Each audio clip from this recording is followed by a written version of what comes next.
இப்போ கவுன்சிலிங் நடக்குது. எந்த இன்ஜினியரிங் கல்லூரியில் எந்த பேராசிரியர் இருக்கிறாங்கன்ற விவரமே இல்லை. உங்களை போல ஊடகங்கள்லாம் இதை எடுத்து பேசு பொருளானதுக்கு பிறகு எல்லாரும் வந்து பார்த்துருவாங்களோன்னு அந்த டேட்டாவே மொத்தமாக மறைச்சிட்டாங்க. இது எப்படி இந்த மாதிரி ஒரு யூனிவர்சிட்டியில் இருந்துட்டு இந்த தகவலை இப்படி சொல்ல முடியும்? இது வந்து ரகசியம் சார். வியாபார ரகசியம்னா என்ன சொல்லுவாங்க? நீங்கள் ஒப்பந்தங்கள் போடும்போது அந்த ஃபார்முலாஸ் ரகசியமாக சொல்லுவாங்க. எவ்வளோ பேராசிரியர் என்ன படிச்சிருக்கிறாங்க, அவங்களுக்குள்ள கோடு நம்பர் சொல்கிறதுல என்ன பிரச்சனை? ஒரே பேராசிரியரை 10 கல்லூரியில் கணக்கு அமைச்சிருக்காங்கன்னா, 50 கல்லூரியில் கணக்கு அமைச்சிருக்காங்கன்னா, தமிழ்நாட்டில் இருக்கக்கூடிய தனியார் டீச்சர் ட்ரைனிங் காலேஜ் இருக்குல்ல, அவங்க கண்ட்ரோலுக்குள்ள அந்த யூனிவர்சிட்டி. நமக்கு ஒருத்தர் கால் பண்ணார், தனியார் கல்லூரிகள் அசோசியேஷன்லேருந்து ஒருத்தர் கால் பண்ணி, அங்கே கிடக்கிற அங்கே ரிஜிஸ்டர் அவன் கிடக்கிறான் ரிஜிஸ்டர் உரிமையில். அவருக்கு என்ன தெரியும்? அவனுக்கு நான் கொடுக்குற பிச்சை காசு வச்சு சேலரி வாங்கிட்டு இருக்கிறான் அப்படின்னு ஒருத்தர் நம்ம கால் பண்ணி சொல்கிறோம். சார் அந்த யூனிவர்சிட்டி நாங்கள் போட பிச்சை காசில் ஓடிக்கிட்டு இருக்கு சார், கவர்மெண்ட்லேருந்து ஒத்த பைசா தர்றதில்லை சார் அப்படின்னு சொல்லி தனியார் கல்லூரிகளோட கண்ட்ரோலில் அந்த யூனிவர்சிட்டி இருக்கிறத நமக்கு சொல்கிறார். இப்போ அருண்ராஜ் அவங்க எல்லாம் வந்திருக்காங்க, அவர் மெடிக்கலில் இருக்கிறாரு, இங்கே வந்து விஸ்வநாதன் வந்திருக்கிறாரு, இவருக்கு திருமணம் அதெல்லாம் எஸ்கலேட் பண்ணுறோம். ஸோ இந்த டீச்சர் ட்ரைனிங் யூனிவர்சிட்டி இந்த மோசமான சூழலில் நடக்குது அப்படின்னு சொல்லலாம். நம்ம ஒரு ஊடகவியலாளர் ஃபெலிக்ஸ் அவர்கள் வந்து கேரளாவில் ஒரு இன்ஸ்டியூட்டுக்கு ஒரு ஸ்டிங் மாதிரி கால் பண்ணி, நான் அங்கே 2 லட்ச ரூபா பணம் கட்டினா அவங்களே சொல்கிறாங்க, நீங்கள் 2 லட்ச ரூபா பணம் கட்டிட்டு சர்டிஃபிகேட் வாங்கிக்கலாம், 2 வருஷம் கழிச்சு நீங்கள் சர்டிஃபிகேட் வாங்கிக்கலாம், நீங்கள் கிளாஸுக்கே போக வேணாம், எக்ஸாம் அப்போ மட்டும் போய் அட்டன் பண்ணால் போதும்னு ஒரு மோசமான கட்டமைப்பு அங்கே இருக்குது. நீங்கள் அரசு பள்ளிக்கூடங்களில் மாணவர்களாக ஆசிரியர்களாக வந்திருப்பாங்க, தனியார் பள்ளிகளில் நிறைய பேர் ஆசிரியர்களாக போயிருப்பாங்க. அவங்க இல்லாமல் இவ்வளோ நடக்கலையே. ரொம்ப ரொம்ப மோசமான சூழல் அந்த யூனிவர்சிட்டி பொறுத்த வரைக்கும். பெயரளவு பில்டிங் நீங்கள் போய் பார்த்தீங்கன்னா தெரியும். இப்போ ராஜஸ்தானில் பேப்பர் யூனிவர்சிட்டின்னு பார்த்துருக்கேன். அதே போல் தமிழ்நாட்டில் பேப்பர் யூனிவர்சிட்டினா இந்த யூனிவர்சிட்டி தான். சரி, ஏன் நான் எப்போ கிளாஸுக்கு வரட்டுன்னு சொல்லி கேட்டிருக்கேன். நீங்கள் எதுக்குமா கிளாஸுக்கு வரீங்க, நீங்கள் போங்க நாங்கள் சொல்கிறோம் அப்படின்னு இருக்கேன். 1 மாதம் கழிச்சு பணம்லாம் கட்டிட்டு ஐடி கார்டெலாம் கொடுக்குறீங்க, காலேஜ் எப்போ ஸ்டார்ட் பண்ணுவீங்க? டிசம்பரில் இல்லை ஜனவரியில் வந்து நீங்கள் எக்ஸாம் எழுதிக்கங்க, இல்லைனா ஏப்ரல் மே மாதத்தில் எக்ஸாம் எழுதிக்க, நீங்கள் எதுக்கு கிளாஸ் வரீங்க? நாங்கள் கிளாஸ்லாம் நடத்த மாட்டோங்க அப்படின்னு சொல்லியிருக்கேன்.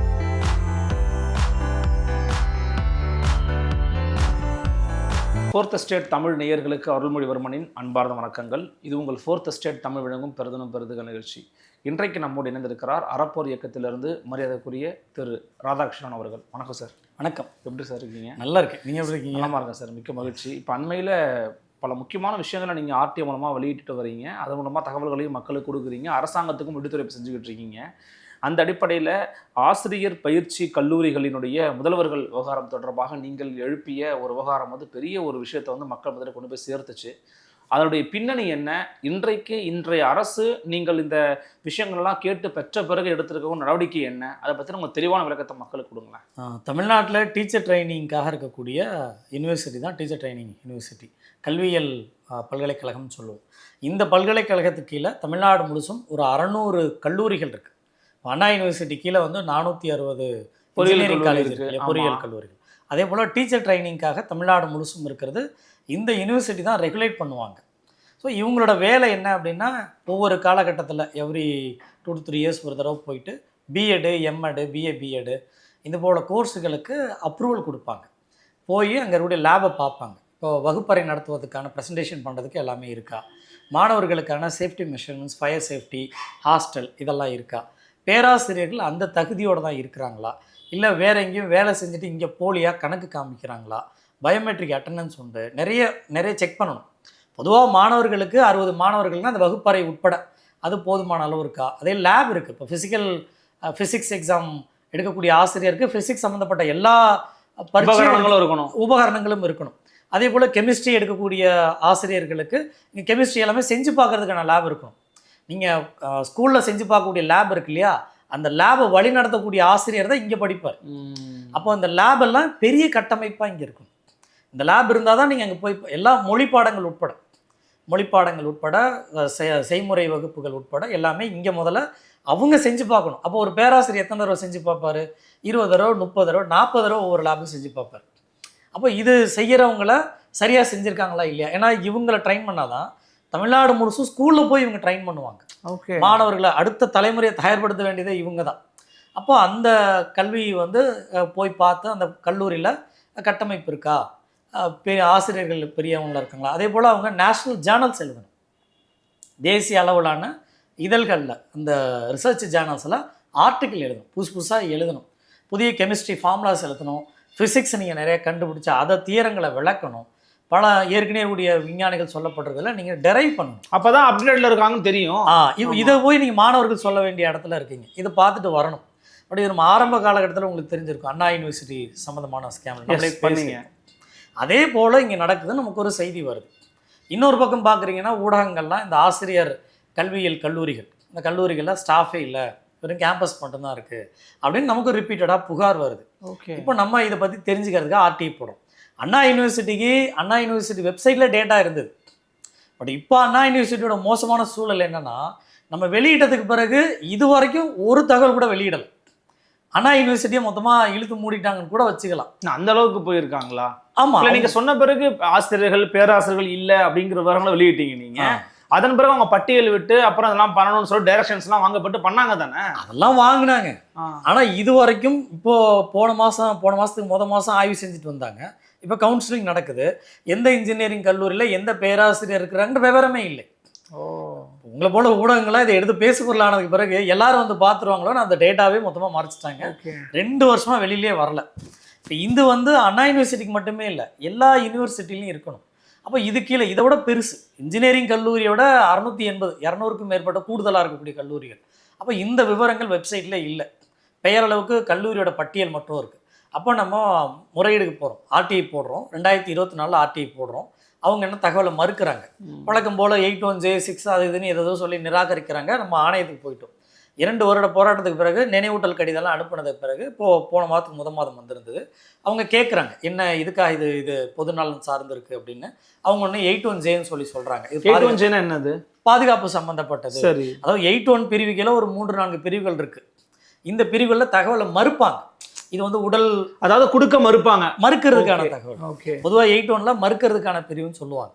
இப்போ 3ஆம் நபர் தகவல். 3ஆம் நபர் தகவல்னா என்னென்னா, உங்களுடைய குடும்பம் சம்மந்தப்பட்ட தகவல்கள் நான் கேட்டால் 3ஆம் நபர் தகவல்.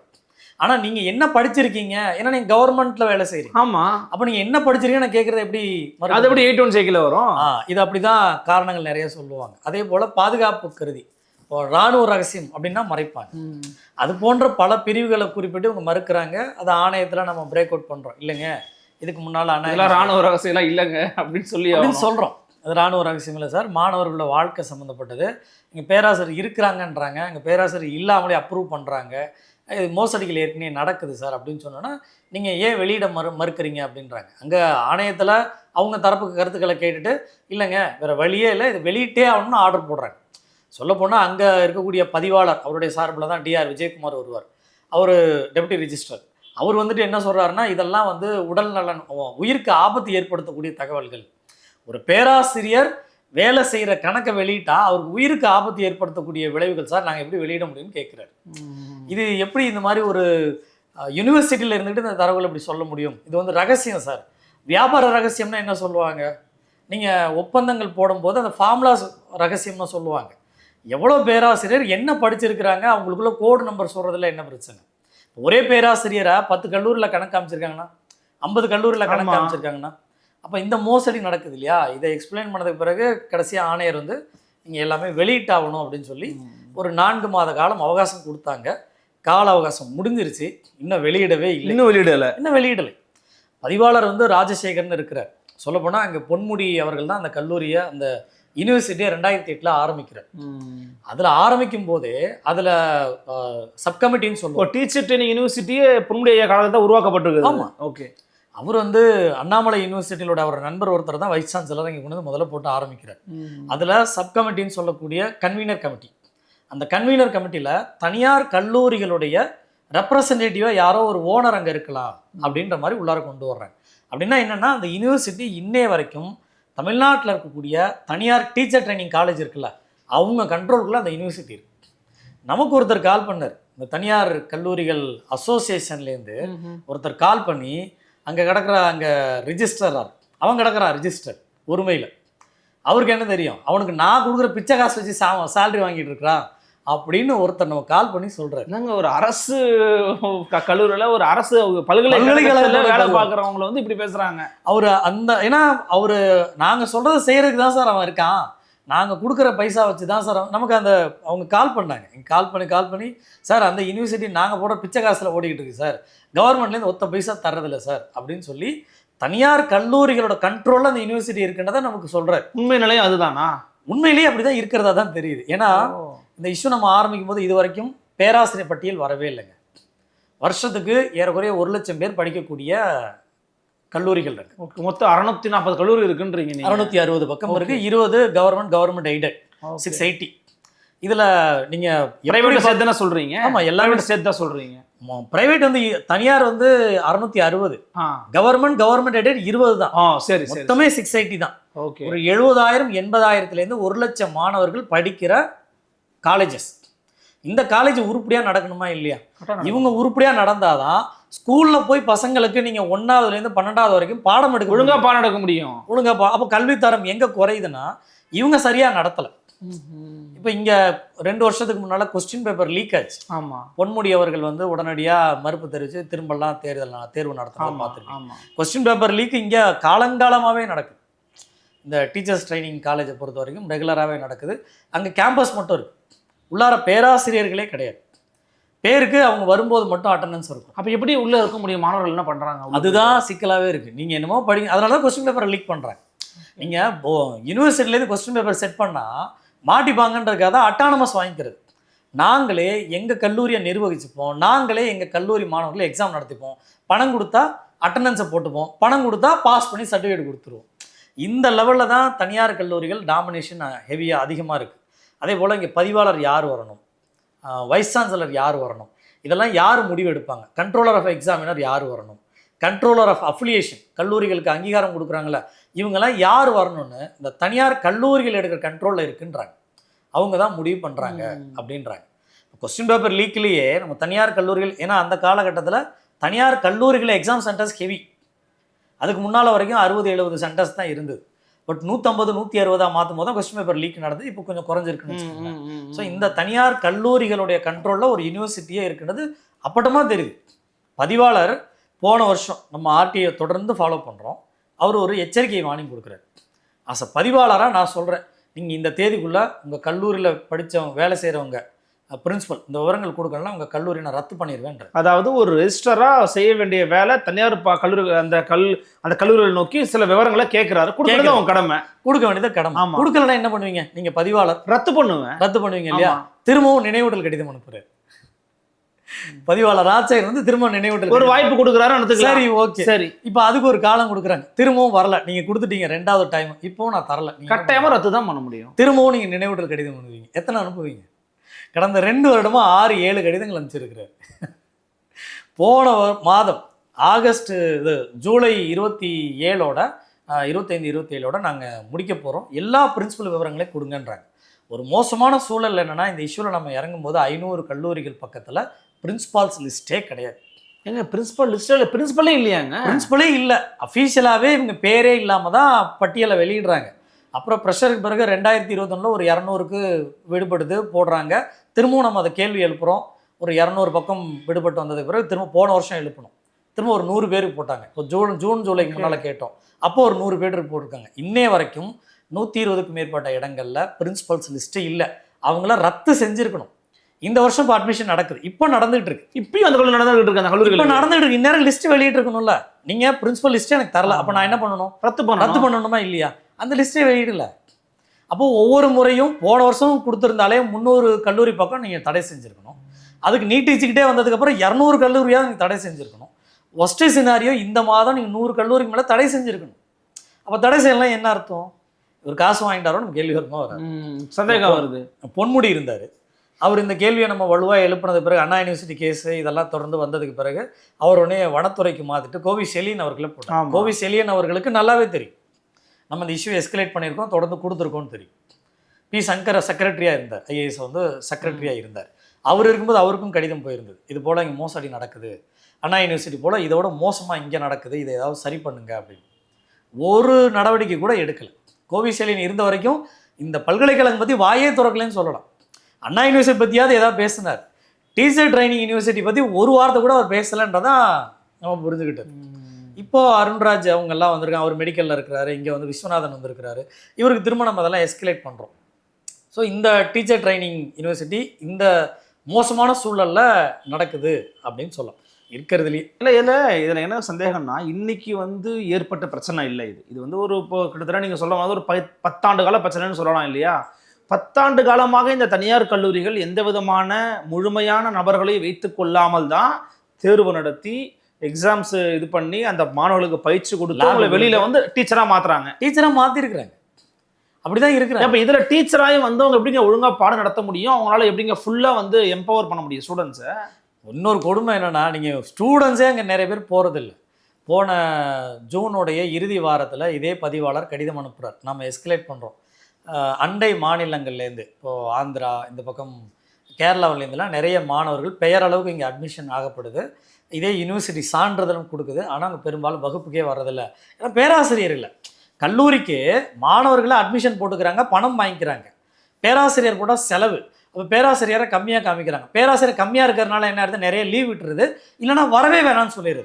இப்போ அந்த இர்ரெகுலர் ஸ்டூடெண்ட்ஸை பற்றி நம்ம கேள்வி எழுப்பின உடனே யூனிவர்சிட்டி உடனே என்ன பண்ணுன்னா, இர்ரெகுலர் மாணவர்கள் நாங்கள் அனுமதிக்க மாட்டோம், திரும்பவும் ஒரு கடிதம் அனுப்புறாரு.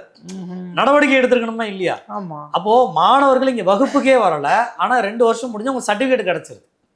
நம்ம ஒரு ஊடகவியலாளர் ஃபெலிக்ஸ் அவர்கள் வந்து கேரளாவில் ஒரு இன்ஸ்டியூட்டுக்கு ஒரு ஸ்டிங் மாதிரி கால் பண்ணி, நான் அங்கே 2 லட்ச ரூபா பணம் கட்டினா அவங்களே சொல்கிறாங்க, நீங்கள் 2 லட்ச ரூபா பணம் கட்டிட்டு சர்டிஃபிகேட் வாங்கிக்கலாம், 2 வருஷம் கழிச்சு நீங்கள் சர்டிஃபிகேட் வாங்கிக்கலாம், நீங்கள் கிளாஸுக்கே போக வேணாம், எக்ஸாம் அப்போ மட்டும் போய் அட்டன் பண்ணால் போதும்னு ஒரு மோசமான கட்டமைப்பு அங்கே இருக்குது.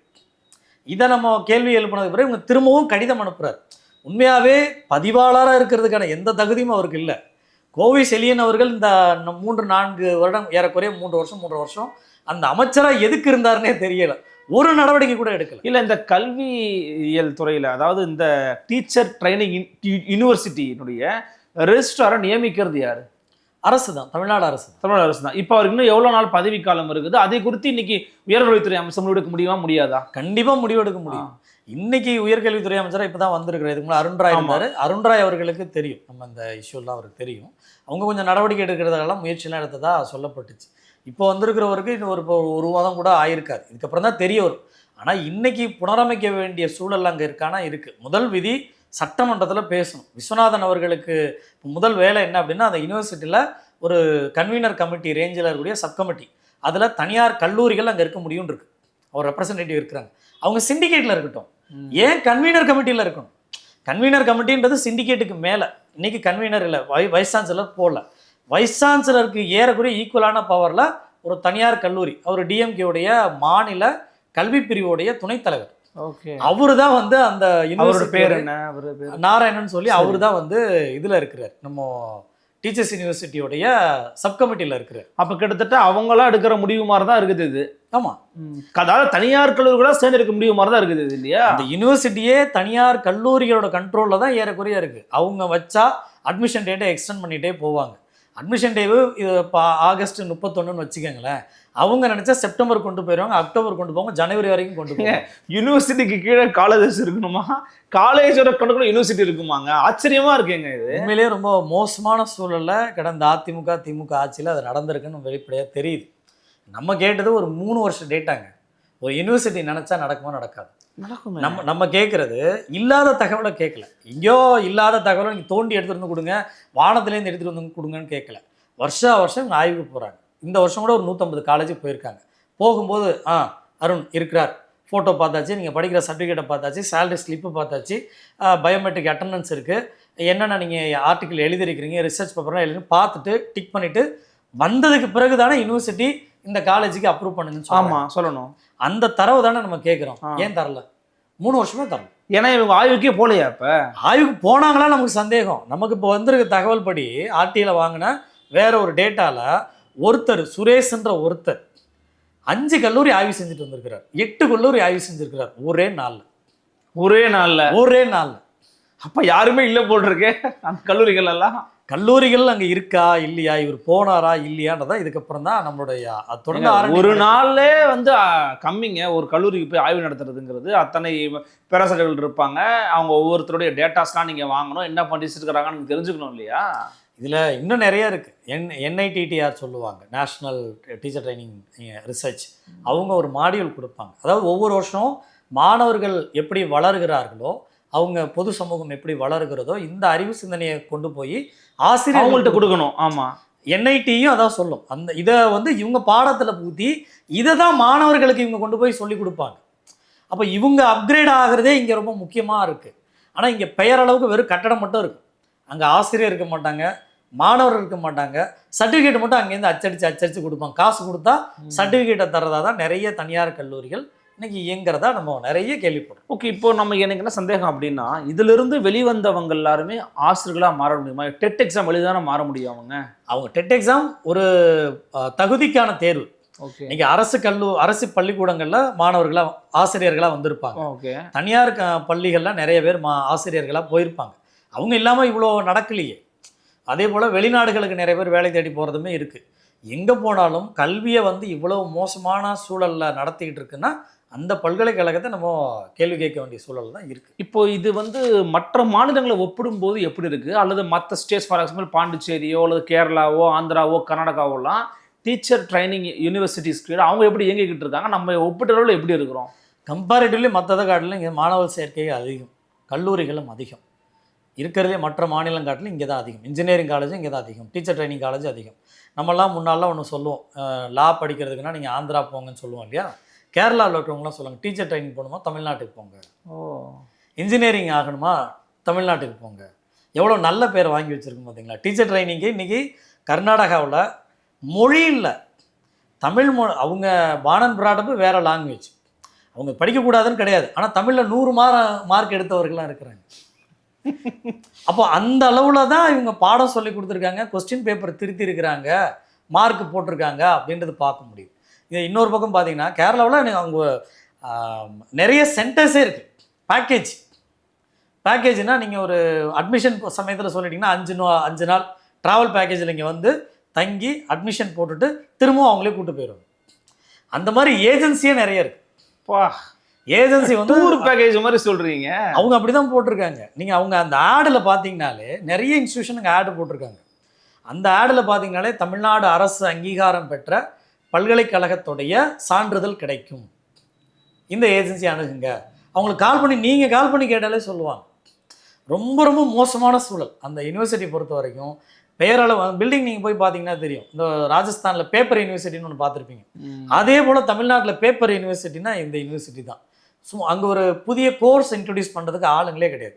20 பேர் சும்மாவே இருக்கிறாங்க. பாடமே இல்லை. இருக்கிற பாடத்துக்குள்ள பேராசிரியர் காட்டிலும் கூடுதலாக பேராசிரியர் இருக்காங்க.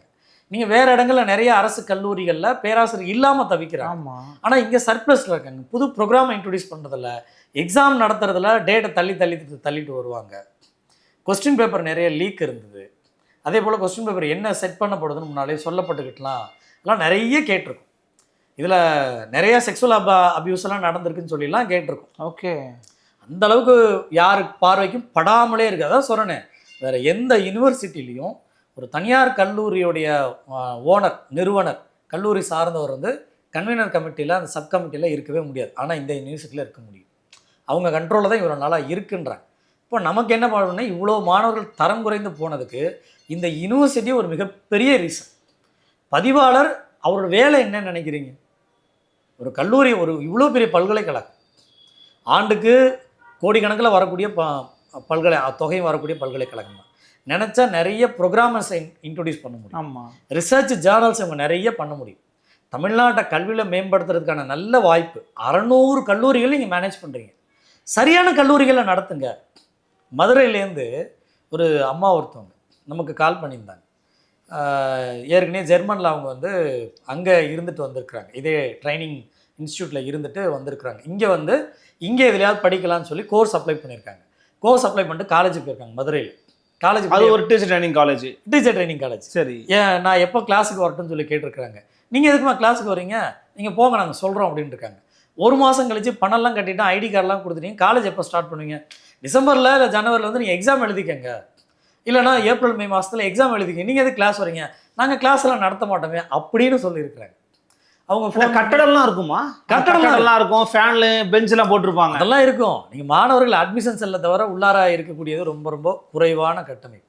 இன்னைக்கு இவங்க ஏன்னா இங்கே ஆய்வு செய்கிறதுக்கு தான் போகலையே, அதான் சொன்னேன் இல்லைங்களா. ஓகே, ஆய்வு செய்கிறதுக்கு போய் இவ்வளோ விவரங்கள் ஸ்டாண்டர்டைஸாக நடத்தினாதான் நீங்கள் ஆசிரியர்களை ஸ்டாண்டர்டைஸாக தயார்படுத்த முடியும். அவன் அன்காம்ப்ரமைஸ்டாக போய் மாணவர்களுக்கு எதையாவது எத்திக்ஸை சொல்லித்தர முடியும், நாலேஜை சொல்லித்தர முடியும், பொது சிந்தனையை சொல்லித்தர முடியும், மாணவர்களை மேம்படுத்த முடியும், சமூக அறிவை அவன் கொடுக்க முடியும். இது எதுவுமே கொடுக்காம நீங்கள் நேரடியாக எக்ஸாமுக்கு கொடுக்குறீங்கன்னா எக்ஸாம் அவன் எப்படி எதிர்கொள்ளுவான்? அப்போ அவன் ஆள் மாறாட்டம் நடக்கும், கொஸ்டின் பேப்பரை மாற்றுவதற்கான வேலைகள் நிறைய நடக்கும். வேர்லயே வெந்நீர் ஊத்துற வேலை தான் இது சுத்தமா. அப்போ இது ரொம்ப முக்கியமா இல்லையா? பொன்முடி அவர்களுக்கு தெரிஞ்சிருக்குமா இல்லையா? கட்டாயம் தெரிஞ்சிருக்கும். பொன்முடி அவரும் பேராசிரியர் தான், அவர் தான் இந்த யூனிவர்சிட்டியை ஸ்டார்ட் பண்றாரு. அவர் இருக்கும்போதே நம்ம இந்த இஷ்யூவில் எஸ்கலேட்டும் பண்ணோம். நிறைய கல்லூரிகளில் எங்களுக்கு போதிய ஸ்டாஃப் இல்லைன்னு மாணவர்கள் போராட்டம் பண்ணாங்க. அதுதான் கேட்க வந்தேன். இப்போ இந்த மாதிரியான உயர்கல்வி நிறுவனங்கள், இப்போ டீச்சர் ட்ரைனிங் காலேஜ் ஒரு 600 காலேஜ் இருக்கு அப்படின்னா இதை நம்பி போற மாணவர்கள் இருப்போம். இப்போ நான் போறேன்னு வச்சுக்கோங்களேன், ஆனால் கட்டாயமா என்னங்க எனக்கு வகுப்பும் எடுக்க மாட்டேங்கிறீங்கன்னு போது நாங்கள் ஒரு 10 பேர் சேர்ந்து வாடா நான் கேட்போம்டா வாடா நம்ம கேட்போம்ல, அது மாதிரி பாதிக்கப்பட்ட யாராச்சும் கேட்டிருக்கிறாங்களா, வெளில வந்திருக்கிறாங்களா, அதை பத்தி தரவுகள் ஏதாவது இருக்குதா? தரவுகளாக மொத்தமாக சொல்ல முடியாது, செய்திகளில் ஊடகங்களில் ரெகுலராகவே அரசு கல்லூரிகளில் 20 அரசு கல்லூரி இருக்குல்ல, அது எப்படி எங்குது? அரசு கல்லூரியில் குறைந்தபட்ச ஸ்டாண்டர்டைஸ் நீங்கள் பண்ணியாகணும். அங்கே மாணவர்கள் இருப்பாங்க, லேப் நடக்கும், வேறு வழியே கிடையாது. அவன் கேம்பஸ்குள்ளே தான் இருக்கணும், கேம்பஸ் விட்டு வெளில வரவே முடியாது. நீங்கள் கேம்பஸ் விட்டு வெளில வந்தால் அங்கே இருக்கக்கூடிய அரசு ஊழியர்கள் மீது தண்டனை வரும், நீங்கள் எப்படி வெளில விட்டீங்க அப்படின்னு சொல்லி. நீங்கள் அங்கே வர முடியாது. ஆனால் இங்கே யார் திறக்கிறது, கேட்டு திறக்கிறதுலேருந்து உள்ளார போகிறதுலேருந்து அட்டண்டன்ஸ் போகிறது எல்லாமே தனியார். ஒன்றும் இல்லைங்க. இப்போது ஆசிரியர் தகுதி தேர்வு நடந்தது, நல்லா பாருங்கள். இதே அரசு கல்லூரியில் படித்த நல்லா படிக்கணும்னு நினச்சி தனியாரில் இன்னும் சில கல்லூரிகள் நல்லாவும் நடத்துகிறாங்க. ஓகே, அதில் மாற்றுக்கிறது கிடையாது. தனியாரில் கொஞ்சம் போல நல்ல கல்லூரிகளுமே இருக்குது. இப்போ இவங்க படித்து முழு நேரமும் உழைப்பு போட்டு படித்தவங்களும் எக்ஸாமுக்கு வந்து நிற்கிறாங்க. இங்கே இன்னொரு பக்கம் வந்து வெறும் அட்மிஷன் மட்டும் போட்டுட்டு அட்டண்டன்ஸ்க்கு பெனால்ட்டி கட்டிட்டு லேபுக்கு பெனால்ட்டி கட்டிட்டு இவங்களும் எக்ஸாமுக்கு வந்து நிற்கிறாங்க. பணம் இருந்த காரணத்தினால இவங்களும் எக்ஸாமுக்கு தகுதி தேர்வுக்கு வந்து நிற்கிறாங்க. இப்போ இதில் யாருக்கு முக்கியத்துவம் கிடைக்கும்னு நினைக்கிறீங்க? இவங்களுக்கு தான் கிடைச்சிருக்கணும். பணம் கிடைச்சதுன்னா இன்னைக்கு ஈஸியாக சேர்க்க முடியும் இல்லையா? அப்போ இவங்க கட்டமைப்புக்குள்ளே உள்ளாரதுக்கு வாய்ப்புகள் இருக்கா இல்லையா? அப்போ இங்கே ஆரம்ப கட்ட கல்வியே கேள்விக்குறியாகி ஆசிரியர்களும் சரியாக தயார்படுத்தலை. இந்த 10 வருடங்கள் 20 வருடங்கள் கல்வியில் தரம் குறைந்து போனதுக்கு இது ஒரு பெரிய பேசுபடும். இல்லை கட்டாயமாக ஒரு பெரிய காரணம். இதுக்கு பிறகாவது நீங்கள் உருப்படியாக ஸ்டாண்டர்டைஸ் பண்ணுங்க. இல்லை இப்போ உயர்கல்வித்துறை அமைச்சர் செய்ய வேண்டிய வேலைனா முதலமைச்சர் செய்ய வேண்டிய வேலை. விஸ்வநாதன் அவர்களுக்கு உடனடியாக வர்ற சட்டமன்ற கூட்டத்தொடர்லேயே இந்த சப் கமிட்டியில் இருக்கக்கூடிய, அது டிஎம்கேவுடைய கல்வி பிரிவு மாநில துணைத் தலைவராக இருக்க அவரை முதல்ல வெளில எடுக்கணும். அவருன்னு இல்லை, யார் தனியார் கல்லூரியிலேருந்து சப் கமிட்டியில் இருக்கக்கூடாது. இல்லைன்னா கன்வீனர் கமிட்டிக்குள்ளே எக்ஸ் அஃபிஷியோ ஒருத்தர், செக்ரட்டரி, லா செக்ரட்டரி ஒருத்தர், ஹையர் எஜுகேஷன் செக்ரட்டரி, 3 குழுவாக போட்டு வைஸ் சான்சலரை போடுங்க, பவர் அவங்கள்ட்ட கொடுங்க. அந்த திருத்தம் ஒன்றும் பண்ண வேண்டியது, இது சட்டத்தால் மட்டும்தான் திருத்த முடியும் இந்த யூனிவர்சிட்டி இப்போதைக்கு. அதே போல் ரூல்ஸ் அண்ட் ரெகுலேஷன்ஸில் தனியார் ரெப்ரசன்டேட்டிவ் இருக்கிறது வேலை. ஆனால் இங்கே நீங்கள் எவ்வளோ பேராசிரியர்கள் இருப்பாங்க? இப்போ 9000 பேராசிரியர்கள் இருக்கணும்னு இருக்குது. உண்மையாகவே 9000 பேர் இருக்காங்களா? அண்ணா யூனிவர்சிட்டியில் நம்ம கேள்வி கேட்டதுக்கு பிறகு மாதம் பயோமெட்ரிக் அட்டண்டன்ஸ் வந்துச்சு. இங்கேயும் அதை நம்ம கேட்டோம், இது வரைக்கும் ஒரு நாள் கூட செய்யலை. அதாவது ஒட்டுமொத்தமாக 600 சொச்சம் கல்லூரிகள் சேர்த்து 9000 ப்ரொஃபஸர்ஸ் இருக்கணும். 9000 10,000 பேர் பக்கம் இருக்கணும். எவ்வளோ பேர் இப்போ இருக்காங்க? இப்போதைக்கு நம்ம கேள்விப்படுறது 2000 பேர் தான் இருக்கிறாங்க. கேள்விப்படுறோம். எப்படிங்க பாடம் நடத்த முடியும்? அதான் பாடமே நடத்த போகிறது இல்லையே. உங்களுக்கு தேவை என்ன? நீங்கள் வாங்க, அட்டண்டன்ஸ் தானே, அட்டண்டன்ஸ் போடுற, நீங்கள் உட்காருங்க. அங்கே கேம்பஸ்க்கு வெளில, நீங்கள் கேம்பஸ்க்கு வெளில போய் எங்கே பிரச்சனை பண்ணாமல் இருந்தால் சரி, கேம்பஸ்க்குள்ளே எங்கே வேணாலும் சுற்றுங்க, அவ்வளோதான். பேராசிரியர் இருப்பாங்களா, 3 அந்த ஸ்பெஷல் கிளாஸ்ன்னு சொல்லி ஃபஸ்ட் இயரில் இப்படி எல்லா குரூப்பையும் சேர்த்து ஒன்றா உட்கார வைப்பாங்க. பேராசிரியர் இல்லை, இருந்தால் 3 பேருக்கு தனித்தனியாக கிளாஸ் நடக்குங்க. இல்லைன்னா என்ன பண்ணுவாங்க, ஒருத்தரை வச்சுட்டு நடத்திட்டு போயிடுவாங்க. அங்கே அந்த யூனிவர்சிட்டி பொறுத்த வரைக்கும் ஆனால் பணம் மட்டும் லட்சக்கணக்கில் வாங்குவாங்க. அதெல்லாம் நடக்கும். 2 லட்சம் கொடுத்தா அட்மிஷன், நீங்கள் வராமலே சர்டிஃபிகேட் தரதுக்கு ரெடியாக இருக்கிறாங்க. உங்களுக்கு பிரச்சனை இங்கே சேரதுக்குன்னா கேரளா போங்க, அவங்க பேக்கேஜில் உங்களுக்கு கூப்பிட்டு வராங்க. தமிழ்நாடு டீச்சர் ட்ரைனிங் யூனிவர்சிட்டிலேருந்து உங்களுக்கு சர்டிஃபிகேட் கிடைக்கும். பிஎட், எம்எட், எம்ஏ, எம்எட்லாம் நீங்கள் வாங்கலாம். படிக்காமலேயே ஒருத்தரால் இங்கே பிஏ, எம்எட் வாங்கி ஆசிரியராக மாற முடியுது. இங்கே மாறி இருக்காங்கன்னா மாறி இருக்கிறாங்க.